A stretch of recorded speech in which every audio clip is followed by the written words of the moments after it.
My name is Elena Reyes, and I hold the rank of Brigadier General in the United States Air Force. But to my family, I've always been little more than a stubborn outlier in fatigues. They never saw a daughter who defended her nation or a sister who climbed the ladder through high-stakes operations across the globe. They just viewed me as the one who wouldn't conform, who chose duty over dinners and deployments over domesticity.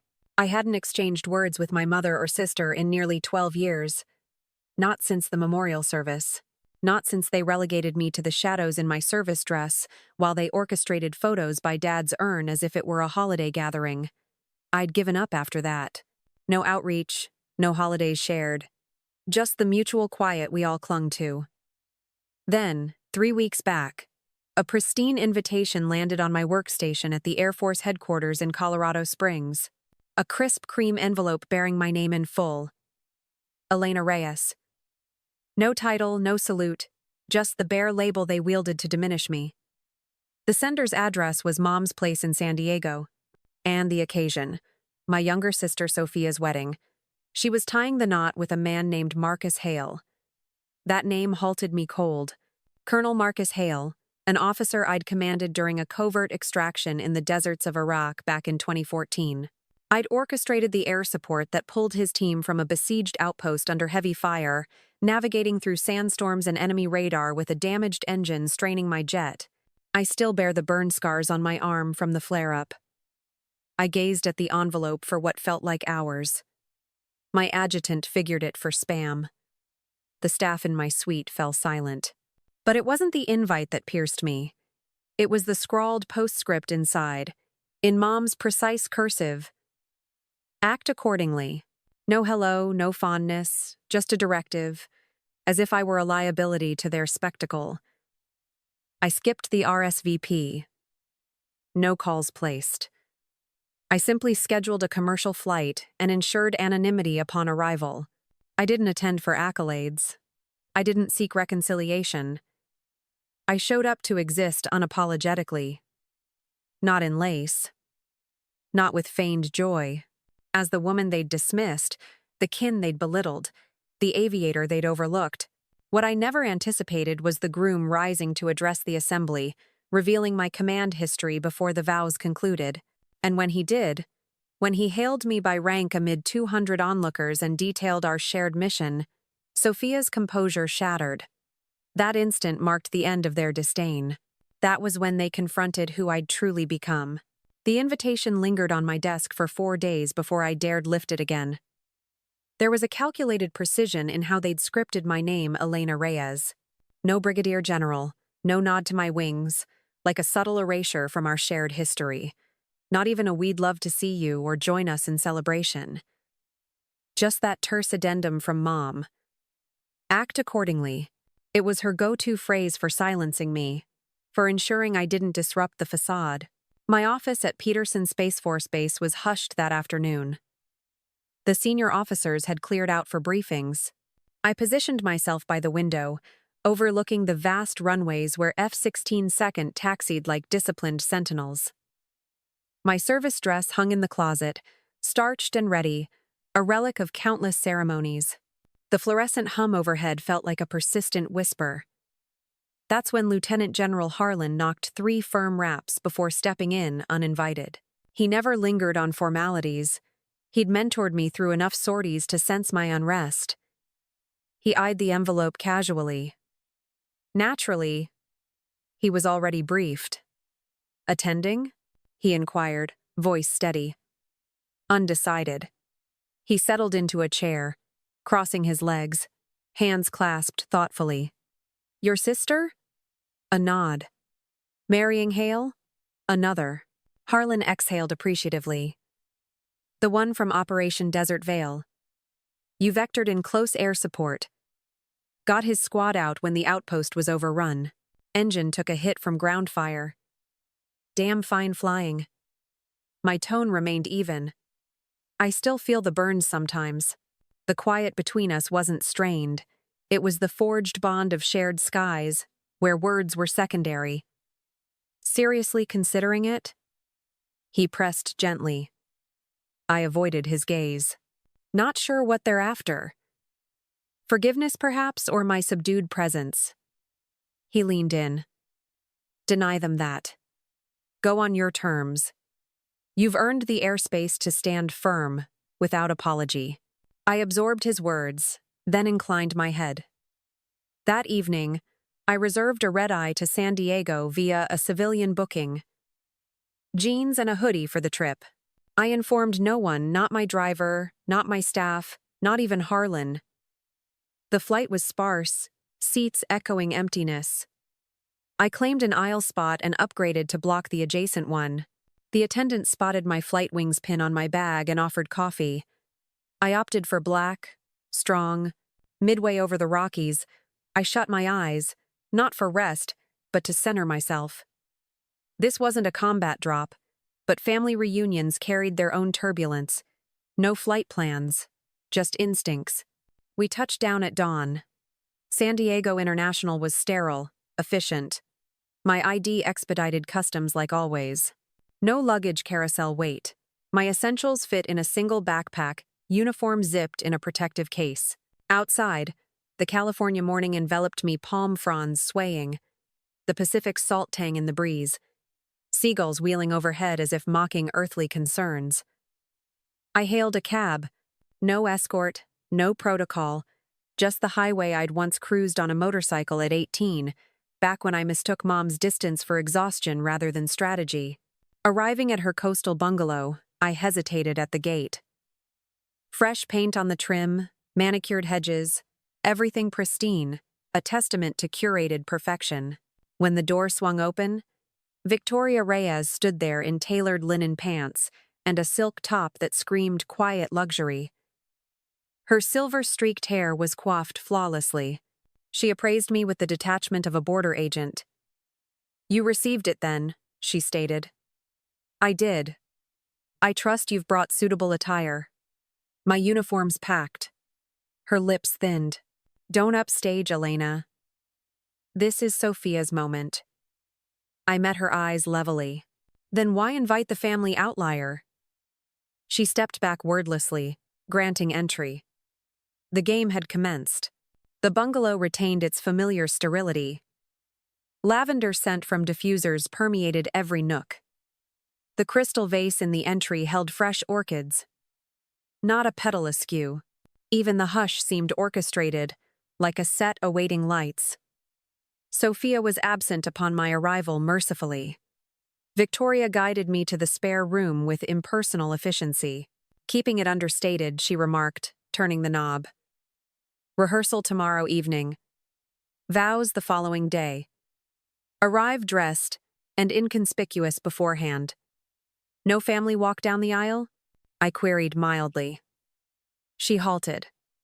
"You're not in the bridal party." Naturally. The room was spotless, neutral tones, crisp sheets, a lone succulent on the dresser like an obligatory gesture. I set my backpack down, hung the uniform still sheathed, and skipped settling in. My stay would be brief. That night, the rehearsal unfolded at an upscale vineyard in Temecula Valley, overlooking rolling hills dotted with vines under a golden sunset. It was the sort of venue where laughter was polished and every placement card gleamed with calligraphy. Mine read E. Reyes no flourish. No courtesy title positioned at the periphery near the sommelier's station, where drafts wafted and service trays clattered. I drew the chair and sat composed. The space hummed with genteel banter. Mom orchestrated like a conductor, tweaking floral arrangements and stemware. Sophia arrived fashionably delayed, in a flowing champagne gown, radiating as if she'd absorbed the ambient light. She spared me a fleeting glance before embracing our aunt with exaggerated delight, her giggles slicing the air. Toasts flowed with Cabernet. "To Bonds," one guest proclaimed. "To Sophia and Marcus," another echoed. "To fresh starts," Victoria intoned, her gaze skimming past me. No welcome for Elena. No inquiries about my last decade in the skies. The sole flicker came from a veteran admiral at the head table. He peered my way, brow furrowed. "You seem known," he murmured. Victoria interjected smoothly. "Elena's in logistics now, international gigs. Constant jet setting. Logistics? He probed. Sophia interjected with a smirk. She monitors entry points, we assume. Titters rippled. My focus shifted to the bread knife gleaming, inert. I held silence, but the Admiral's expression evolved. Weren't you lead pilot in the 2014 Iraq surge Operation Veil? I locked eyes. Affirmative, sir. He leaned to elaborate, but Victoria diverted. Now, about the pairings. I sipped my water, crisp and unyielding. In that contrived elegance, a fracture had emerged. They weren't voicing it, but recollection stirred. The wedding dawn broke with relentless California sunshine, casting long shadows over the historic Mission Basilica in San Juan Capistrano. Sophia had selected this venue for its timeless charm: adobe walls, wrought iron accents, bell towers echoing faintly with history. It evoked postcards of old California. Everything aligned except my place in it. I complied with instructions, arriving pre-crowd. Mom's mantra replayed. Stay low-key. Merge with the backdrop. No declarations. Yet I donned my full dress blues regardless. Not for confrontation, but because each medal, each insignia, represented hard-won skies I'd navigated. Entering the vestibule, I located the seating diagram on elegant vellum. Names etched in gold leaf. Assignments like exclusive invitations. I searched methodically once, twice. No Elena Reyes, no General Reyes. Then, in the margin, hastily inked. Pew 18, side aisle. I nearly chuckled at the predictability. Victoria swept by shortly, in soft taupe organza, exuding contrived hospitality. 18 for you, she noted without pause. Less distraction all around. I offered no retort, proceeding to the nave and claiming my spot at the rear. Guests trickled in whispers, cologne drifts, diamond glints. Ushers directed with poise. Photographers captured staged spontaneities. Marcus positioned at the altar, impeccable and stoic. Our gazes intersected briefly. A spark of awareness, perhaps gratitude, flickered and vanished. Sophia's procession was theatrical, veil trailing like a conqueror's banner. Attendees rose. Strings swelled. She shimmered entirely. Me? I stayed seated, unnoticed amid the pageantry. As the officiant summoned kin for a unity prayer, instinct propelled me upright. But Victoria's touch grazed my sleeve, subtle, insistent. Not your spotlight, she breathed. Tone almost affectionate. Almost. I regarded her, the chancel, then Sophia beside the man whose extraction I'd coordinated amid tracer fire and evasive maneuvers. I reseated myself. The rite proceeded sans me. At the reception in the adjacent cloister gardens, my assignment nestled behind a trellis laden with bougainvillea, adjacent to the kitchen access. My tag: E. Reyes, diminutive font. The flatware mismatched subtly. The server bypassed my goblet for champagne. I signaled. He consulted his tablet and declined. Abstainer list. I refrained from correction, procuring a flute from an unattended cart. Across the expanse, Sophia pirouetted and preened. Marcus flanked her, palms steady on her waist. Neither acknowledged me, but intuition hinted at impending shift. The spotlight beam sliced the air like a searchlight. Sophia commanded the garden's heart, flute poised, microphone gripped, luminous beneath string lights, as if destined for adoration. Her gown cascaded with each gesture. She didn't merely grin, she captivated. To enduring love, she purred, timbre honed for effect. To kin, to steadfastness, she lingered, then pivoted toward my nook. Even my elder sister graced us. From whatever outpost she's monitoring these days, still overseeing those vital checkpoints. I imagine. Snickers dotted the crowd. Sophia's beam broadened. A toast to the steadfast overseer among us. Laughter warmed, some eyes averting uncomfortably, yet unchecked. Victoria appended sharply, "She might be our clan's letdown, but punctuality's a virtue." That ignited the surge. The assembly tilted with mirth. I ascended deliberately, not rushed, not rattled like a front advancing steadily. Dialogues halted, stems suspended. Sophia cocked her head. "Lighten up, Elena. It's humor. You've always been so rigid." Before rebuttal, Marcus advanced. He navigated the throng with measured poise, lenses tracking, breaths suspended. He halted precisely before me, then executed a sharp salute. Not familial, not casual, but to superior brass. "General," he articulated distinctly. "Pardon my spouse's oversight," he addressed the gathering. "This is Brigadier General Elena Reyes, my former squadron commander." She didn't merely serve. She orchestrated the air cover that extracted my unit from peril in Iraq. Murmurs cascaded, palpable, as the script unraveled. Sophia's grip faltered. The mic tumbled, thudding dully. She slumped onto a bench, pallor overtaking. Victoria froze, utterance faltering to a murmur of my name. And I, unwavering. The immediate aftermath of Marcus's revelation hung in the air like the aftershock of a sonic boom, rippling through the garden reception with an intensity that no one could ignore. Guests who had been mid-sip or mid-conversation froze, their elegant flutes hovering, their polished smiles faltering into expressions of genuine surprise. I stood there, my posture as unyielding as it had been during countless briefings in dimly lit command centers, where lives hung on the precision of my decisions.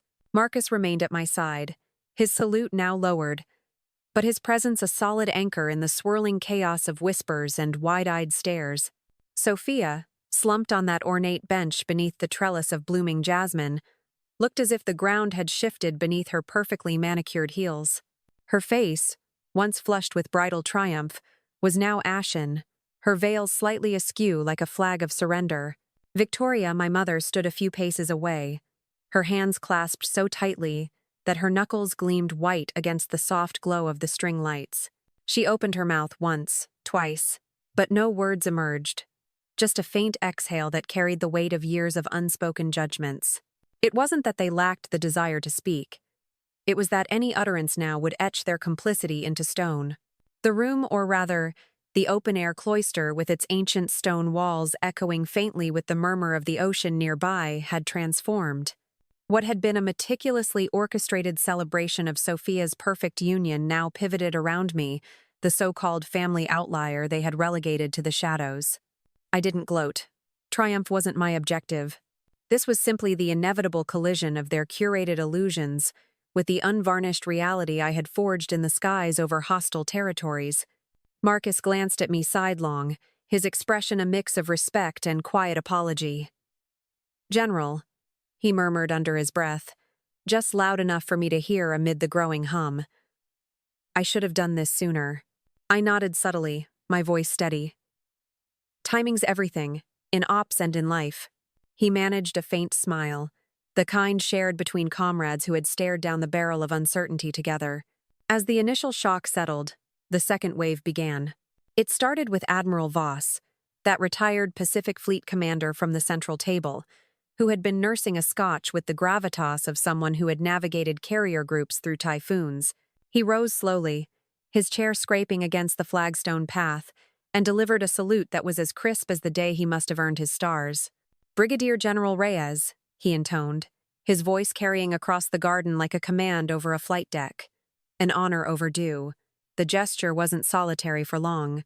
A woman in a Navy evening gown, Captain Lila Thorne, I later learned, a former submariner turned consultant, stood next, her salute deliberate and unhurried, as if she were acknowledging a superior in a formal review. Then came a third. An ex-NSA analyst from Joint Intelligence Ops. His tie slightly loosened, but his form impeccable. One by one, like dominoes falling in a pattern I hadn't anticipated, veterans and civilians alike rose. Some I recognized from shared missions, others drawn by the momentum of respect rippling outward. The garden, with its manicured hedges and flickering lanterns, seemed to hold its breath. Guests who weren't military exchanged puzzled glances, but even they sensed the shift. The way the air thickened with a reverence that overshadowed the earlier mockery. Sophia's bridesmaids hovered around her, fanning her with napkins and whispering reassurances, but her eyes remained fixed on the ground, avoiding mine entirely. Victoria attempted to regain control, circulating among the tables with a forced buoyancy that bordered on desperation. "Please, everyone, let's not lose the spirit of the evening," she said. Her voice pitched higher than usual, laced with a tremor she couldn't quite mask. "This is about Sophia and Marcus' love and new beginnings." But her words fell flat, like a radio transmission lost in static. No one was tuning into her frequency anymore. The salutes continued sporadically, each one a quiet affirmation that pierced the facade she had so carefully maintained for decades.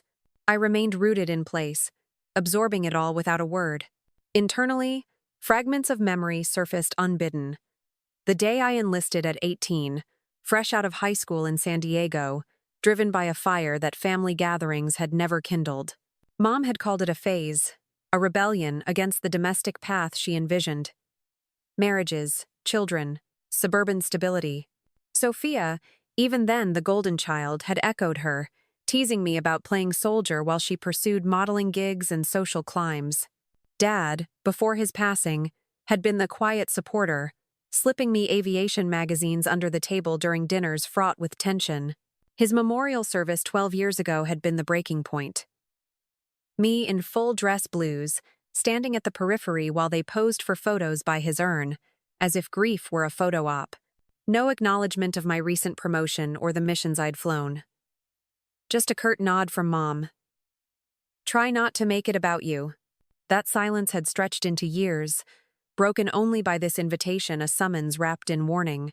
Now, as the reception tentatively resumed, with servers circulating trays of canapés that few touched, I felt a subtle release. Not vindication, exactly, but a recalibration. Marcus excused himself briefly to check on Sophia, who had regained some color but still sat rigidly, her hands twisting the edge of her veil. He leaned down, murmuring something I couldn't catch, and she nodded faintly, though her glance toward me was laced with something new. Not just resentment, but a flicker of unease, as if she were seeing me for the first time. When he returned to my side, he spoke low. She didn't know the full story. About a rock. I kept it compartmentalized. Thought it was better that way. I arched an eyebrow. Compartmentalized? That's a military term for avoidance. He winced slightly. Fair point. But tonight changes that. The evening wore on under a canopy of stars that mirrored the distant lights of San Diego's skyline. Conversations fragmented. Some clusters dissected the revelation with hushed excitement. Others steered toward safer topics like the vineyard's vintage or the basilica's history. I fielded a few approaches, guests offering handshakes, sharing snippets of their own service stories. One elderly gentleman, a World War II vet with a purple heart pinned to his lapel, gripped my arm. "We need more like you leading the charge," he said gruffly. "Don't let the home front dim your shine." His words lingered, a balm against the barbs from earlier. Victoria, meanwhile, orbited the periphery, her attempts at redirection growing feebler. She finally approached as the band struck up a slow waltz, the dance floor tentatively filling with couples. "Elena," she said, her tone a blend of plea and accusation. "You've made your statement. Perhaps we can discuss this privately tomorrow, over coffee?" I met her gaze evenly. "Discuss what, exactly? The years you dismissed my career as a desk job? Or how Sophia turned it into punchlines?" She faltered, glancing around as if seeking reinforcements that weren't coming. "We weren't prepared. Your world. It's so removed from ours. We didn't understand the sacrifices." There it was, the classic deflection, wrapped in feigned ignorance. "You understood enough to exclude me," I replied calmly. "From holidays, from updates, from basic respect. It wasn't lack of knowledge, it was choice." Her eyes glistened briefly. but she blinked it away, the mask slipping back into place. It wasn't meant to hurt. Intent doesn't erase impact, I said, echoing a lesson from leadership training I'd internalized long ago. She reached out as if to touch my arm, but withdrew. At least consider a statement to the guests or the photographers. To clarify, for the family's image, the audacity nearly drew a laugh from me. Protect the narrative you built on my erasure? No, Victoria. I've flown solo through worse storms. As she retreated, defeated but unyielding, the night deepened. I slipped away from the main gathering, finding a quiet bench overlooking the cloister's fountain, where water trickled in rhythmic patterns that soothed like white noise in a cockpit. Reflections danced on the surface fragments of the evening replaying. Sophia's sneer, Marcus's salute, the cascade of acknowledgments. It wasn't just about vindication. It was a turning point, where the axis of our family dynamic shifted irrevocably. For the first time, I wasn't the shadow. I was the light they couldn't dim. 2 months later, standing before a packed auditorium at the United States Air Force Academy in Colorado Springs, I channeled that moment into something larger. Dressed in a simple Navy suit, no medals on display, I gripped the podium and spoke truths I'd carried silently for too long. We have protocols for physical wounds sustained in combat, I began, my voice amplified across the room filled with cadets, veterans, and dignitaries. We have support for the psychological scars of battle, but what provisions do we make for the betrayals that strike closer to home? Not from enemies on foreign soil, but from the very people who should be our strongest allies, family, friends, those we trust implicitly. The audience leaned forward, a sea of attentive faces. I unveiled the Horizon Initiative, a national network designed for service members undermined by domestic discord, counseling tailored to emotional sabotage, workshops on rebuilding fractured bonds, resources for navigating the isolation that comes from being dismissed at home. The deepest wounds aren't always visible, I continued. Sometimes, they're the erosion of trust, the belittling of achievements earned in the line of fire.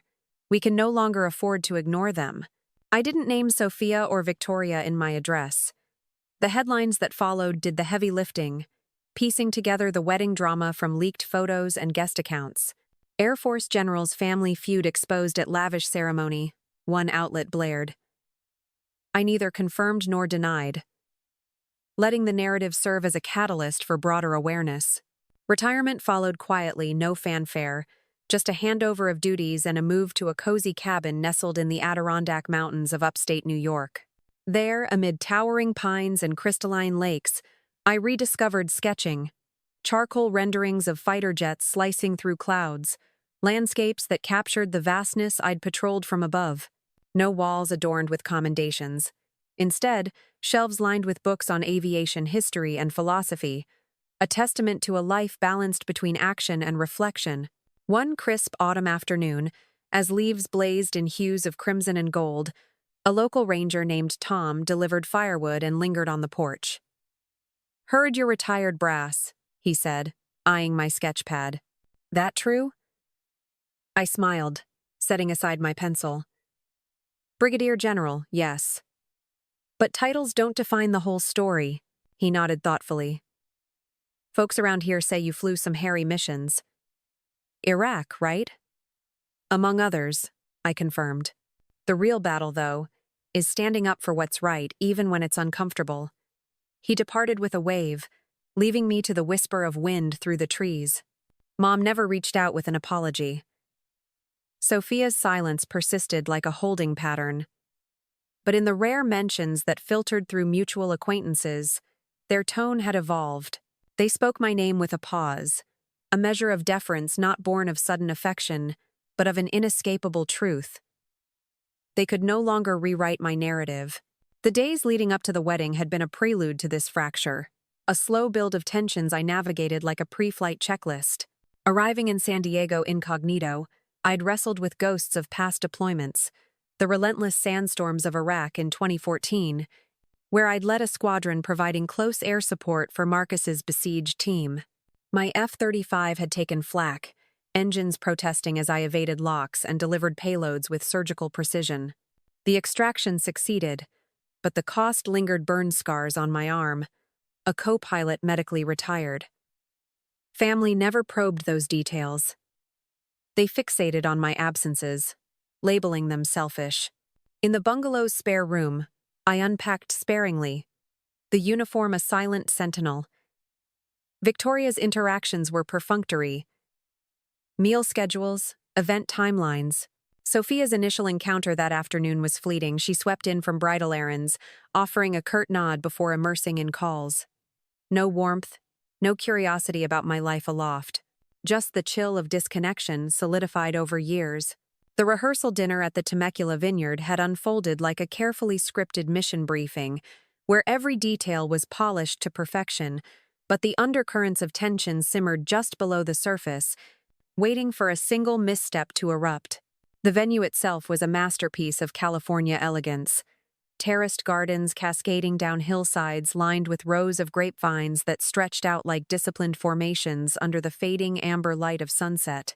Twinkling fairy lights draped between ancient oaks, and long wooden tables groaned under the weight of artisanal cheeses, charcuterie boards, and bottles of the estate's finest Cabernet Sauvignon.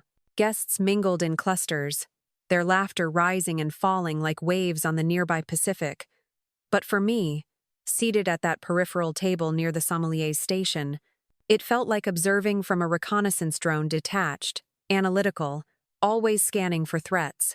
I had arrived at the vineyard in a rented sedan, navigating the winding roads from San Diego with the same precision I applied to flight paths over contested airspace. The drive gave me time to reflect, to steel myself against the inevitable barbs. Mom Victoria had texted a reminder that morning. Cocktail attire? Elena. Blend in. But I wore a simple black sheath dress, my only concession to civilian norms, with my Air Force ring glinting subtly on my finger like a quiet insignia. As I pulled into the gravel lot, the scent of ripening grapes and earth greeted me, a far cry from the jet fuel and ozone of my usual environments. Parking among luxury SUVs and convertibles, I stepped out, backpack slung over one shoulder, uniform still packed away for the main event. The valet eyed me curiously but said nothing. Anonymity was my ally here.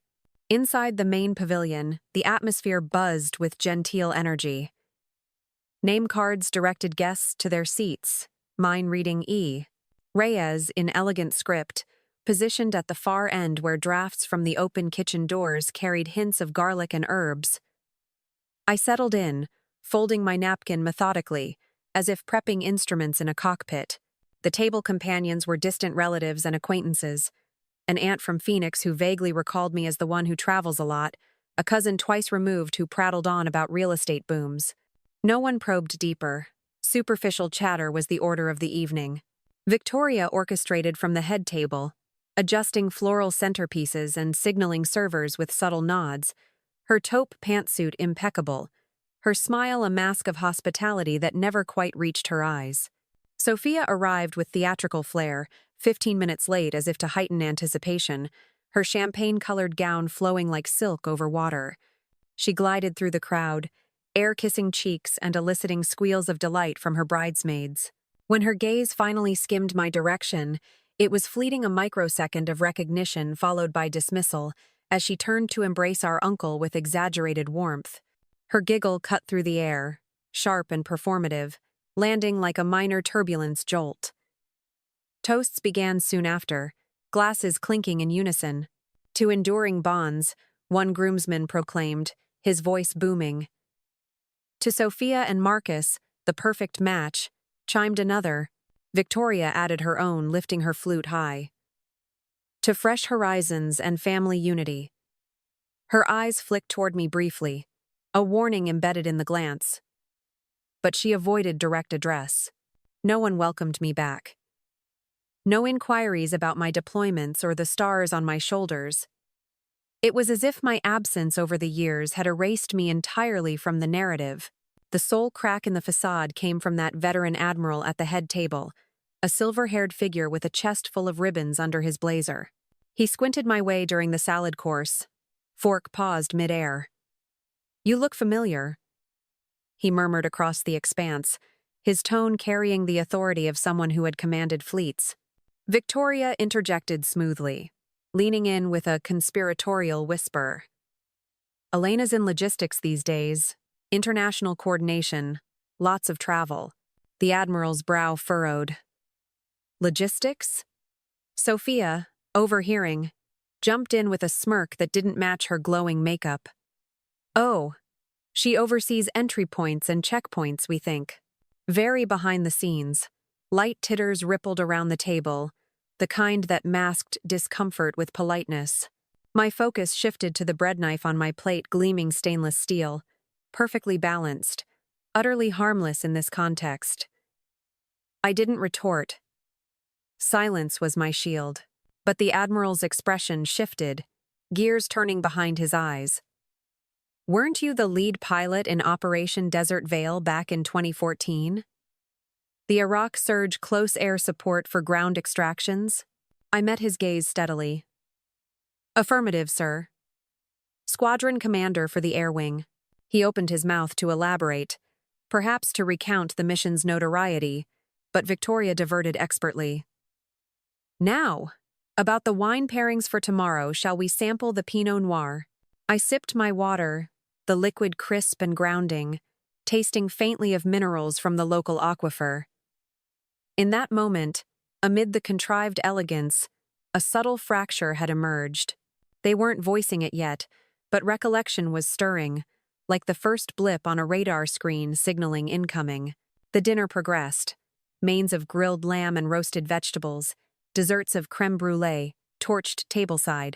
Conversations flowed around me, anecdotes of family lore that conveniently skipped my chapter: Sophia's modeling days in Los Angeles, Victoria's charity galas, Dad's old business ventures before his heart gave out. When Sophia stood to give an impromptu speech, thanking everyone for their support, she glossed over absent family members with a wistful sigh, her eyes avoiding mine entirely. It stung. But I compartmentalized it, just as I did during long-haul flights where fatigue threatened focus. Post-dinner, as guests migrated to the outdoor lounge for cigars and digestives, the vineyard's night air cooled, carrying the earthy aroma of soil and vines. I lingered at the periphery, nursing a coffee, when Marcus approached discreetly. He had been stationed at the head table, ever the poised colonel in his tailored suit. But now he navigated the crowd with the quiet efficiency of a field operative. General Reyes, he murmured, stopping a respectful distance away, his voice low enough to evade eavesdroppers. I didn't expect to see you here. I inclined my head. The invitation found its way to my desk. He nodded, his expression a blend of gratitude and unease.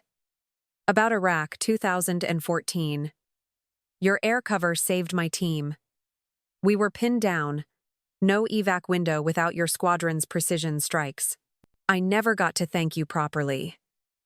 Before I could respond, Sophia's voice called from across the terrace. Marcus. Darling. Come meet Aunt Lydia. He hesitated, then offered a quick salute, subtle but meaningful. We'll talk more tomorrow. As he turned away, the exchange hung in the air, brief but charged, hinting at the fractures lurking beneath the polished veneer. The drive back to the bungalow was solitary, headlights cutting through the dark valleys, my mind replaying the evening like a post-mission debrief. Victoria's deflections, Sophia's smirks, the Admiral's recognition they were waypoints on a map leading to confrontation.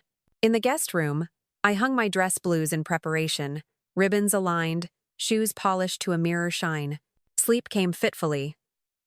Dreams fragmented with images of sandstorms and family dinners, blending into a surreal haze. Morning arrived with the promise of escalation, the wedding day looming like a high-stakes sortie. At the Mission Basilica in San Juan Capistrano, the ceremony's pomp contrasted sharply with the rehearsal's subdued undercurrents. The historic site, with its adobe walls dating back to the 18th century and bell towers that had withstood earthquakes, evoked a sense of timeless resilience. Guests arrived in waves, dressed in pastels and linens, the air scented with incense from the nave, and fresh blooms adorning every pew.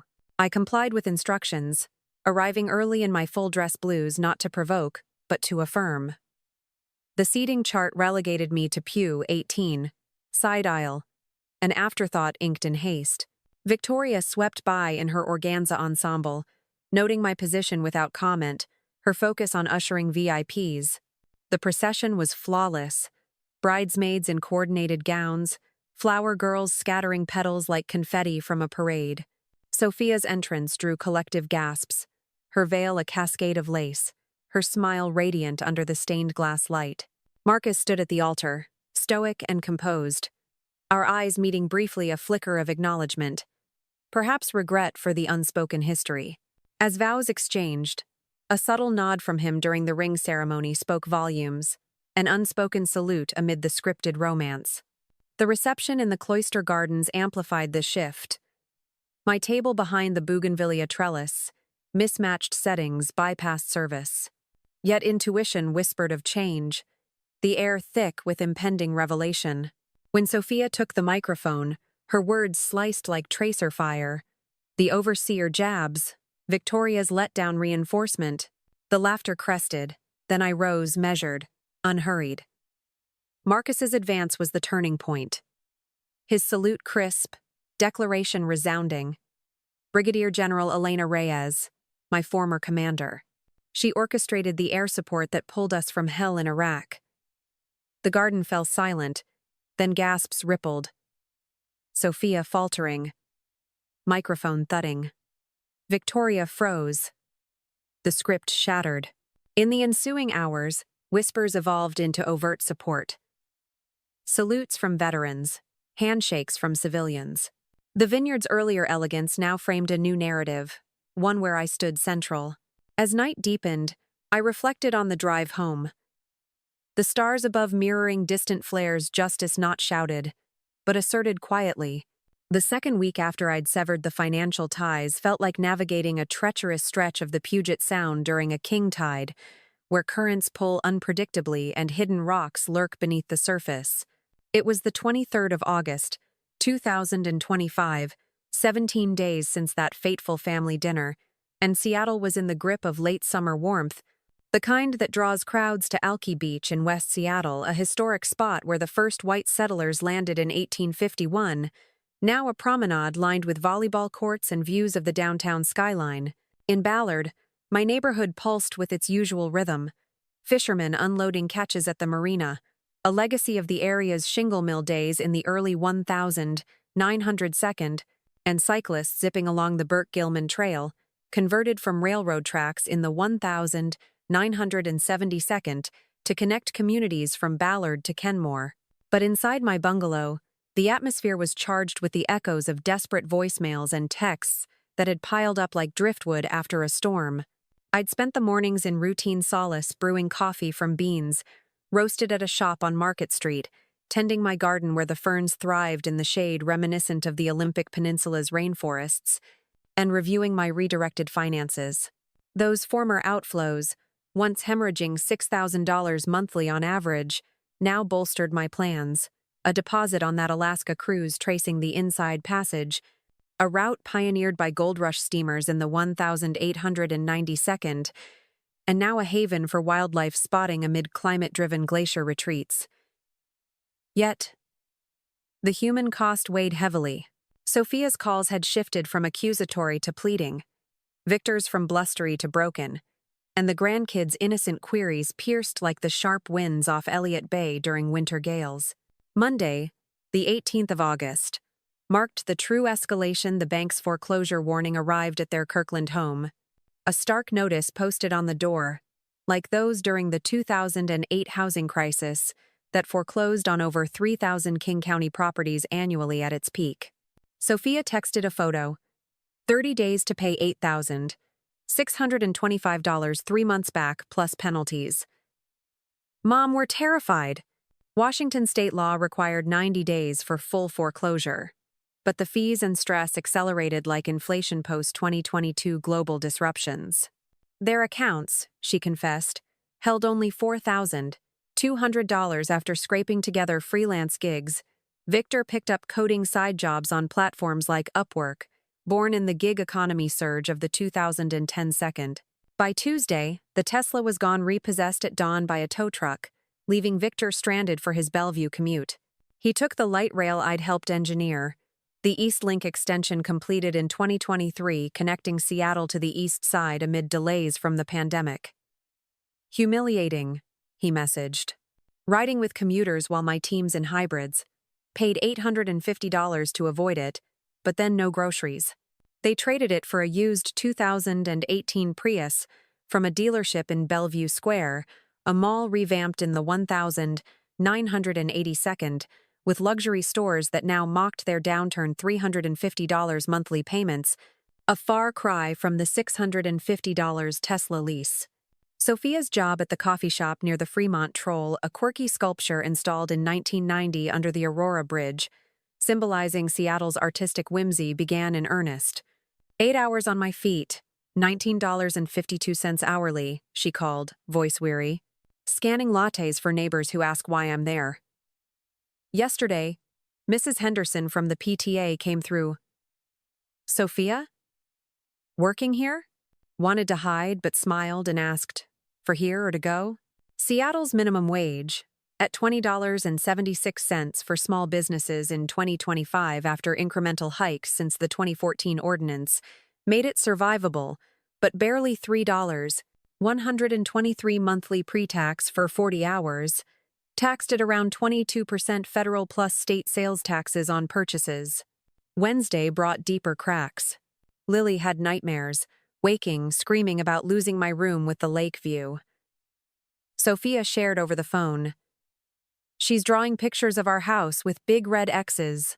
Tommy Max overheard us arguing about school. Lakeside sent another notice. $98,700 due for both, or withdrawal by the 1st of September.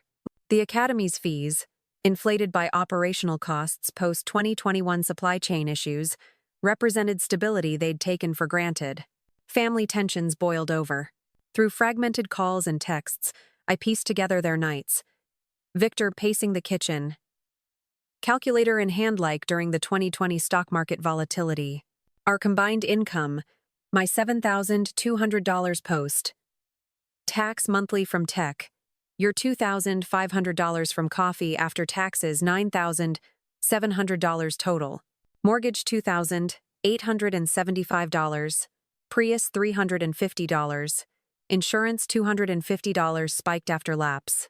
Utilities $400 amid summer AC use. Groceries $800 with inflation at 3.2% yearly. Leaves $4,225 for everything else. School supplies, kids' activities, gas at $4.50. Gallon post-2022 oil shocks. Arguments ensued. Sophia snapping. Your pride caused this, mocking mom. Victor retorting. Your enabling let it fester. Thursday, the 21st of August. Sophia's desperation peaked in a 2:15 p.m. call. 5 interviews yesterday. McDonald's in Kirkland. Cleaning company for East Side offices. Grocery at QFC founded in 1955. All want recent employers. Haven't worked since 2009. Pre-recession stability. Her voice cracked. Humility. Replacing entitlement. Sheldon Victor paid the mortgage partially, $2,875 from savings, but then utilities bounced $50 fee. Called to reverse. More humiliation. The Prius repo loomed unless $350 plus $150 reinstatement paid. We're losing everything, Mom. House? Cars? School kids' future. Yes, I said softly. You might. That's the point. She sobbed, deep and raw, echoing her grief at Robert's funeral amid the 2008 bank failures. This wasn't drama, it was consequence. Friday morning, I reviewed my plan in the study, folders now including cruise brochures for routes along Glacier Bay, a UNESCO site since 1992. My phone rang at 11:30. Victor, voice stripped of arrogance. Eleanor, we need to talk. Man to person to person. As adults fixing this, You mean me fixing yours? Pause. Yes, exactly. Come Sunday, all of you. Bring the kids. Discuss reality. What to prepare. Honesty. Outside, first autumn hints stirred leaves turning on maples planted during Ballard's 1907 annexation to Seattle. Dave called with concern. Saw a foreclosure sign on their door. Official county thing. 30 days, I confirmed. Tuesday, Sophia's SUV wait. The Lexus she'd kept was sold privately, replaced by the Prius as sole vehicle. Mrs. Payne noted. Victor looked defeated at the dealership. Wednesday, I spotted Sophia at the grocery near Ballard Market, scanning items in a blue vest. Started Monday, she told a customer, eyes down. Her shift ended at 6. I watched from afar as she trudged to the Prius, shoulders slumped. That evening, Max called. Grandma, Mom and Dad fighting loud. About money, Mom's job, peanuts. Dad, never enough. Mean things about you ruining it. But Mom cried. Maybe we ruined ourselves. Thursday's walk past their house revealed raised voices through windows. Feet killing for $19. Never appreciated. Your demands 15 years handouts. Door slam. Prius starting. Lily visited Friday. Cheer dimmed. Everything different, Grandma. Mom sad, Dad angry. Talk losing house, changing schools. Scared? I asked, serving cookies baked with local flour. Yes, but maybe shoulda said thank you more. Wisdom from a child. Like salmon instinctively returning to spawn. Saturday, Victor appeared alone at dusk, wrinkled shirt, exhausted eyes. Eleanor, man to man, need to talk. Invited in, he sat heavily. Foreclosure, real 30 days. Sophia's $1,100, monthly post-tax. I'm $5,800. Mortgage $2,875, can't work. You never could without me. I've thought about earning respect versus inheriting. Never earned anything, house, cars, schools, all yours. What want, Victor? A way back, not old ways, but forward better. Streetlights flickered as darkness fell, mirroring dawning realizations. Sunday, Sophia arrived in work vest, tear-streaked. Dad need talk about kids. She collapsed. Smaller now. 4 days to foreclosure. Max asks if losing house. Lily nightmares about strange places. What from me? Stability for them, finish school, sleep peacefully. Her eyes held raw desperation. Working 40 hours scanning for old friends. Mrs. Henderson asked why wanted disappear, but asked paper or plastic. Understand work, earning what you've taught. Victor mentioned forward. Yes, conditions? I'll pay kids' school directly to Lakeside. Clothes, medical, activities, college funds. Hope flickered. But? No mortgage, cars, insurance, lifestyle. Live on earnings. Downsize if needed. We can. More. Public acknowledgement $1,188,000 over 12 years. Apologies for disrespect. Entitlement. Genuine gratitude. Victor won't his pride. Then pride over kids' stability. Silence as she processed. What public? Letter to Seattle Times, thanking for support. Facebook post honest about reliance. Face-to-face apologies to lied to neighbors. If we do all, kids secure, relationship on respect. Lifestyle by earnings. She covered face. Convince him? 48 hours? Offer expires Monday noon. At door. Thanks caring about kids. Never stopped for any. Just stopped enabling. She drove away. Across town, difficult talk loomed. Dave later recounted. Sophia entered kitchen in vest. Victor at microwave with pizza. Where? Shift ended 3. Saw Mom. Behind back? Handling together. Out time foreclosure 4 days. Kids terrified. Had try. Help? Conditions? School, clothes, activities, medical. College for kids. No mortgage. Fantastic. When restarts payments? Doesn't live on earnings. Brightness faded. Impossible. More. Public apologies. Acknowledge $1,188,000. Face reddened. Humiliate? Admit charity case? Million Victor. Saints do that we treated ATM. Upstairs, Max. Yelling? Emma Lily appeared, rubbing eyes. Fighting Grandpa-Grandma again? Sophia comforted, returned to Victor staring notice. Won't crawl begging. Solution? Loan? Bankruptcy? Anything but? Calculator out. $9,700 income. Mortgage $2,875. Leaves $6,825. Prius $350. Insurance $250. Utilities $400. Groceries $800. Gas $200, $2,000 more, $4,825 left. Kids. Soccer $120. Art $80. Supplies, co-pays, gifts. Can't afford children. Lily cried upstairs. Sophia. Trent 6 hours decide. Oh, for noon Monday. She left him with notice. Calculator impossible math. The breaking point arrived. Forging potential rebirth amid ruins. Description.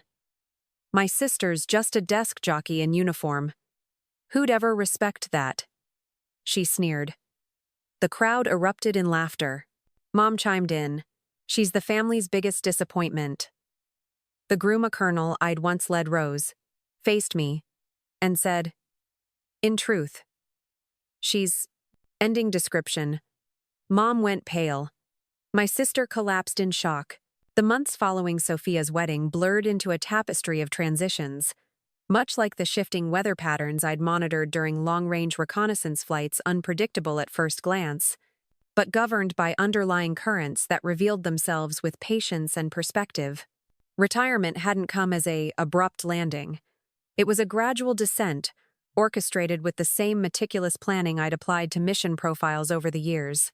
After the symposium at the Air Force Academy, where I'd unveiled the Horizon Initiative to a room buzzing with potential allies, I handed over my command duties in a low-key ceremony at Peterson Space Force Base. No grand parades or flyovers, just a gathering of trusted colleagues, a few handshakes, and a nod to the horizon ahead. My adjutant, a sharp young major who'd shadowed me through countless briefings, gripped my hand firmly. The skies won't be the same without you, General, he said, his voice steady but laced with genuine respect. I smiled faintly. They'll manage, and so will I. Packing up my office felt like archiving a lifetime. Files on operations from Iraq to joint exercises in the Pacific, commendations tucked into boxes alongside personal mementos, a faded photo of Dad in his Navy days, a compass from my first solo flight. The move to the Adirondack Mountains in upstate New York was deliberate, chosen for its isolation and raw beauty, far from the coastal bustle of San Diego or the high-altitude intensity of Colorado Springs. The cabin I purchased was modest, a log structure nestled among towering pines, with a wraparound porch overlooking a pristine lake that mirrored the changing seasons like a living canvas. No sprawling estate, just enough space for solitude, with a small studio for sketching and a wood-burning stove that crackled like distant thunder on cool evenings. Arriving in early fall, as leaves ignited in bursts of red and gold, I unpacked methodically. Books on aviation history stacked on shelves, my drafting table positioned by the largest window to catch the northern light. The uniform hung in the closet, a relic now, its blues faded slightly from years of service but still holding the ghosts of missions past. Life in the Adirondacks settled into a rhythm that echoed the quiet discipline of pre-dawn pre-flights mornings begun with strong coffee on the porch, watching mist rise from the water as loons called across the expanse. I resumed sketching with a fervor I hadn't felt since academy days. Charcoal renderings of F-35 second banking through storm clouds, landscapes capturing the rugged peaks of the High Peaks Wilderness, abstract pieces exploring the interplay of light and shadow in a cockpit. It was therapeutic, a way to process the intangible scars that no metal could acknowledge. Afternoons often involved hikes along trails that wound through dense forests, my boots crunching on fallen needles, the air crisp with the scent of earth and resin. These outings mirrored strategic patrols' calculated steps, panoramic views from summits where I could survey the terrain like a bird's eye recon. No rush, no deadlines, just the freedom to breathe without the weight of command. Correspondence began trickling in not long after the launch of Horizon Initiative, not from family as I might have half expected in fleeting moments of optimism, but from supporters across the nation. Emails from veterans organizations praising the program's focus on internal wounds, letters from service members sharing stories that paralleled my own disconnections at home, that amplified the isolation of deployments. One testimonial stood out, arriving via certified mail from a Navy sailor in Virginia, a young ensign disowned by his parents after coming out during a shore leave, only to find solace in Horizon's counseling workshops. "Your story at the wedding went viral in our circles," he wrote, his handwriting steady but earnest. "It gave me the courage to rebuild bridges. Not all are mended, but I'm not flying solo anymore." I read it by the fireside one evening, flames dancing shadows on the walls, and felt a quiet validation. Horizon had grown beyond my initial vision, chapters sprouting in major cities like Chicago, Atlanta, and Seattle, offering not just therapy but reunification seminars, legal aid for benefits disputes, and peer networks that fostered the camaraderie often lost in civilian life. Media interest persisted in waves, articles citing my career's arc from the heroics of Operation Desert Veil, where my squadron's precision strikes had extracted Marcus's team amid swirling sand and enemy fire, to my emergence as an advocacy pioneer. Outlets like the New York Times and Military Times ran features. From Cockpit to Catalyst. General Reyes champions forgotten battles at home. I granted a few interviews remotely, emphasizing the initiative's core message. Service doesn't end at the border. The deepest threats can come from within our own ranks. Family dismissals that erode morale like corrosion on a fuselage. Horizon equips us to repair and reinforce. No sensationalism on my part. I steered clear of personal anecdotes about the wedding, letting public narratives shift organically. Sophia and Victoria remained silent specters in this new chapter. No calls, no letters, just echoes through mutual acquaintances. A cousin mentioned at a family gathering that Victoria had pivoted her charity work toward veteran causes, hosting galas with a newfound emphasis on home front heroes.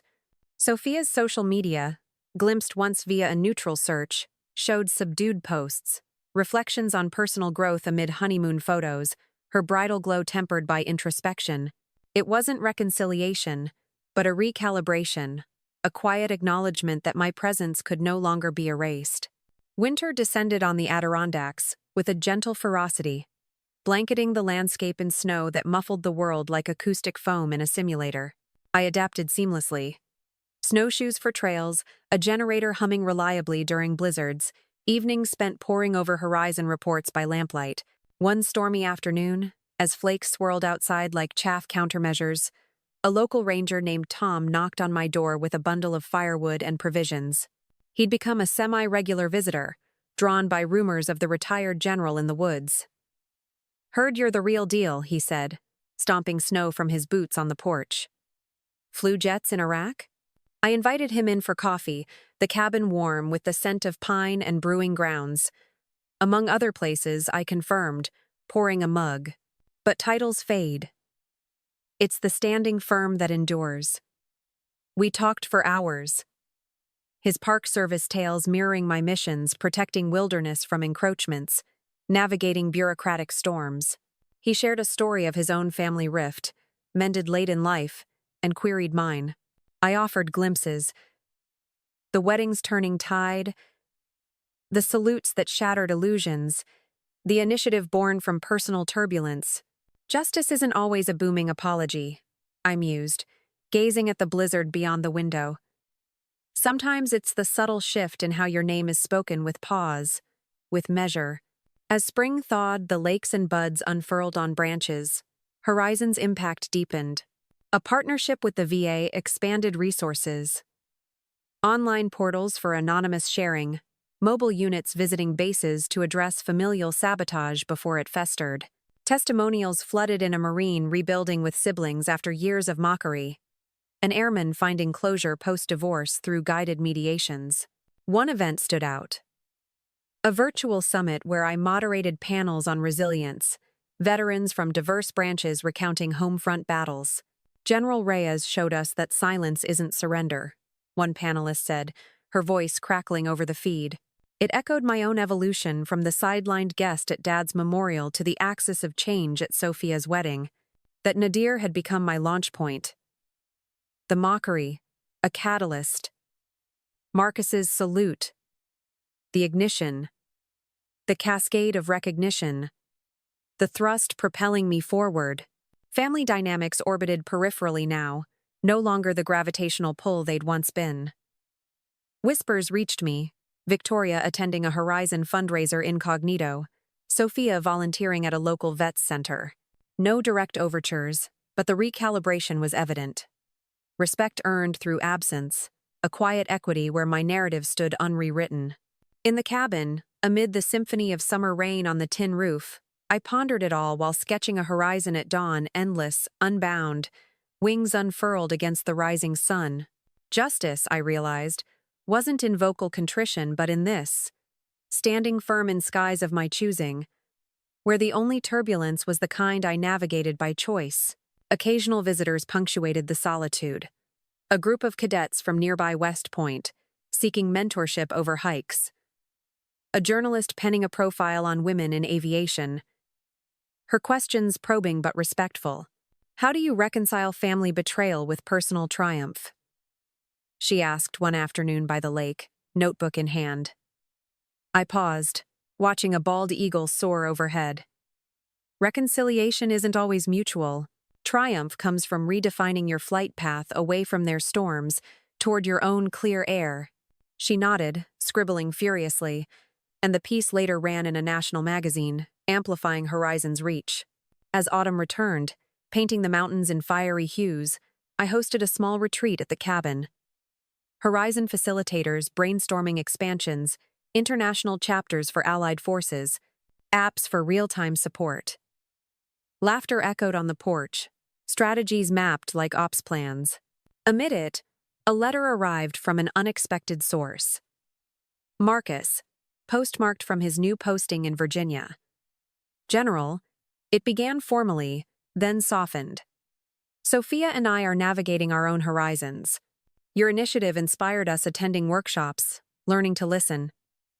Thank you for the course correction. No mention of apologies, but a bridge extended.